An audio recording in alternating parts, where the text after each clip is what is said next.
যে পুরুষ একটি নারীকে বুঝতে পারে সে পৃথিবীর যে কোনো জিনিস বুঝতে পারার গৌরব করতে পারে। এমন একটা মানুষকে ভালোবাসি যাকে ভুলে যাওয়ার আমার সাধ্য নেই, তাকে পাবারও ভাগ্য নেই। একটা সময় কোনো অভিযোগ না করে পুরোপুরি নীরব থাকাই ভালো। যে যা ভাবে তাকে তাই ভাবতে দেওয়া উচিত। কোনো কিছু ব্যাখ্যা দেওয়ার চেয়ে সব দোষ নিজের ঘাড়ে নিয়ে একদম নীরব হয়ে যাওয়াই কার্যকরী সমাধান।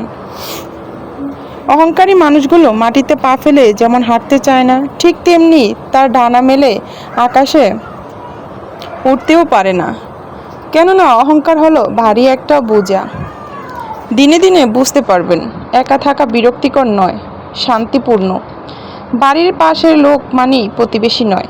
শোনো কম, বুঝে বেশি। যা বুঝে তার থেকেও রটায় বেশি, তার নাম প্রতিবেশী। একটি পুরুষ সেই সময় ভেঙে পড়ে যখন নিজের জীবন বাজি রাখে, পরিবারের জন্য কঠোর পরিশ্রম করে যায়, কিন্তু তাকে বোঝার মতো কেউ থাকে না। ভালো কথা খুঁজে না পেলেও চুপ থেকে খারাপ কথা বলার মধ্যে কেউ কোনোদিন নোবেল পায়নি। এমনকি চুপ থাকার অপরাধে কারো এখনও ফাঁসি হয়নি।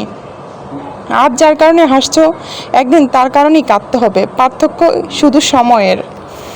আমরা যে স্মৃতিগুলো সুখের মনে করি, জমিয়ে রাখি, একসময় সেই সুখের স্মৃতিগুলোই আমাদের সবচেয়ে বেশি কষ্ট দেয়।